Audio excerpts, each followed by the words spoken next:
Hello everyone and welcome to Clothesline. My name is Owen and this is our continuing coverage of the G1 Climax 30.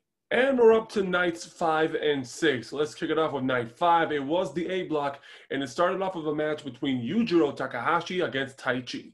And what can I say? The match starts off strong with Yujiro Takahashi attacking Taichi with his stick. Taichi returns the favor when he attacks him with his microphone. They battle on the outside, they battle on the inside. Taichi mostly leads the matchup. He has the advantage.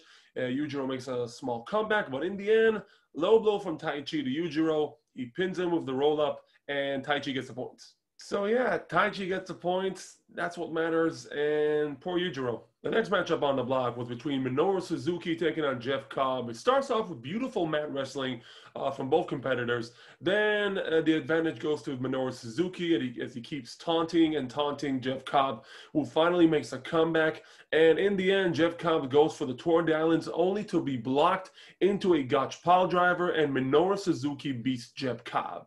And again, no surprises here. I thought Minoru Suzuki is going to be the victorious party in this matchup.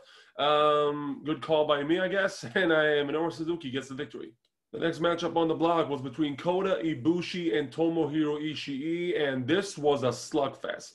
When you think of strong style, you think of matches like this. These two guys completely tore each other up. Ishii was taking a commanding lead when Ibushi came back with a hurricanrana out of nowhere. Then it was the battle of the chops versus the kicks. Ishii was chopping the hell out of Ibushi. Ibushi was returning the favor with kicks of his own. It looked like Ibushi was about to win this battle, but Ishii was not giving up. These two were demolishing each other, completely tearing each other apart, and the ending came out of nowhere when Kota Ibushi performed a Bomaye and a Kamigoye to Tomohiro Ishii, and he beats him. And yeah, if someone would have asked me if I would ever think Tomohiro Ishii would start the G1 Climax with 3 losses, I would say he's out of his freaking mind. The next matchup was a match I was really looking forward to. It was the return match from the Best of the Super Juniors finals. It was Shingo Takagi taking on Will Ospreay. And what can I say? They had a beautiful exchange in the ring. There's a very dangerous spot outside of the ring, a Death Valley driver by Shingo Takagi to Will Ospreay. These two really gave us everything they had. Ospreay with an Os Carter to a 2 count. Shingo with a Big in Japan to a 2 count of his own. And these two will not give up. The ending came when Shingo Takagi was able to perform a Death Valley driver off the turnbuckle. And from there, chasing the dragon, he pins Will Ospreay, and he finally gets some points in this block. The final matchup on the block brought us Switchblade Jay White taking on Kazuchika Okada. Of course, Jay White is accompanied by Gato, and this match had a lot of weight behind it. Of course, the meaning behind this matchup, this is the venue. This is where it happened almost 2 years ago, that Jay White and Gato betrayed Kazuchika Okada, Gato betraying his best friend. So there's a lot of weight behind this matchup, and those two went at it. Of course, Jay White is a manipulator. He plays the mind games with Kazuchika Okada, who in the beginning doesn't really fall for them, but in the end, they catch up to him, and Jay gets the advantage in the match. Okada is able to make a successful comeback in this matchup. He attacks Gato and Jay White on the ramp, DDTing both of them in there. He throws Jay White back in the ring. The match goes a little bit further, and he tries to put out that Cobra lock, that Cobra clutch. Really, Okada, just give it up. I mean, you just can't pull it off. I'm sorry. I know you're one of the best wrestlers in the world, but a Cobra clutch, it doesn't suit you. So he goes for the Cobra clutch. Jay White is able to escape. He goes for a Rainmaker. He misses it. Jay goes for a Blade Runner. He gets reversed into a Cobra clutch again. From there, Jay White is able to reverse that into another Blade Runner, and Jay White picks up the victory. Yeah, Jay White beats Kazuchika Okada once again. And just look at the record. Last year, he started off the G1 with 3 losses. Now he has 3 wins. And that is a bold statement. And look at Okada. Already has 2 losses in this G1. Who knows what's going to happen?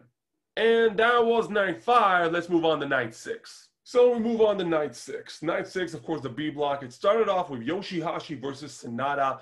They start things off on the outside where Sanada takes the lead. He dominates most of the matchup, and near the end of it, he puts Yoshihashi in the Skull's End.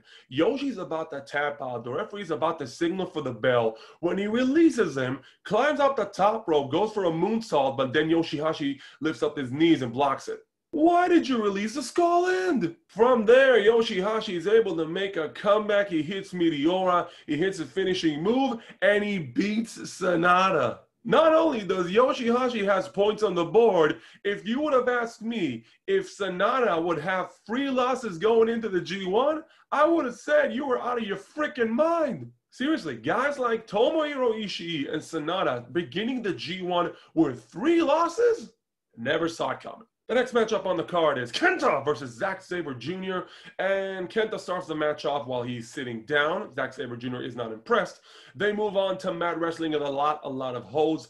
And for every hold that Kenta performs on Zack Sabre Jr., he's able to reverse it into a submission move, but Kenta is always able to escape. This goes out throughout the match, but in the end, Kenta is able to prevail with a GTS, and he picks up the victory in the 2 points. So yeah, not a good look for Zack Sabre Jr. He picks up his 2nd loss in a row, while Kenta regains his momentum. The next matchup was between Juice Robinson and Hiroshi Tanahashi, and this was a good matchup. I mean, Juice Robinson was working on Tanahashi's back. Tanahashi was able to perform a comeback of his own and started working on Juice's leg.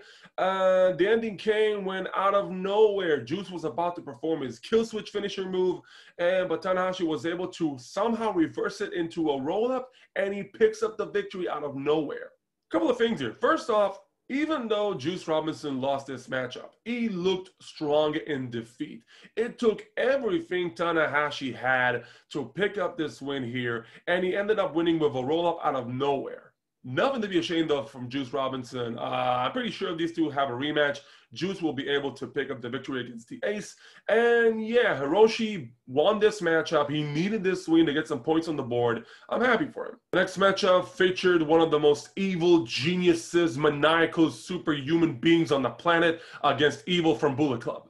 Of course, I'm talking about Toru Yano. And seriously, if anyone would have asked me, I would have thought in a million years that Toru Yano would start off the G1 with 3 wins in a row. Are you kidding me? So the match starts off with Toru Yano taking off the pads out of each turnbuckle. From there, Evil is able to gain the upper hand in the match, but like any other Toru Yano match, he's able to manipulate and swerve his way to victory when he low blows both Evil and Togu, rolls up Evil for the free, and he gets the points. He gets the victory. A 3rd win in a row in the beginning of the G1 Climax. Are you freaking kidding me? So now you're telling me Toru Yano actually leads the block in points? And we go on to the final matchup of the block. It was Tetsuya Naito taking on Hiroki Goto in an awesome matchup. It started off with Naito working on Hiroki Goto's injured arm, but Hiroki is able to make a comeback. He actually performs a diving elbow drop on top of Naito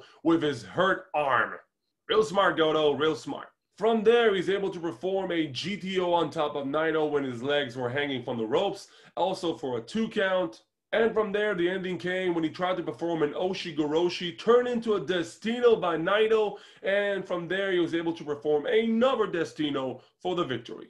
So yeah, Naito gets the win, a 3rd win in a row. Why do I get the feeling that he's going to lose to Sanada? Because seriously, after the bad opening Sanada has, I'm hoping he's going to beat Naito. And that was night 6 of the B block. If I had to compare between both blocks, I have to say that the A block had better matches this round, but not to underestimate the B block. It had good matches as well, but you can't compare Kota Ibushi versus Ishii and Will Ospreay versus Shingo and Kazuchika Okada versus Jay to the action that we saw in these matches. Good matches, but not as good as the A block. And I can't wait to this tournament to continue on with night 7 and 8, which will be covered right here in Clothesline.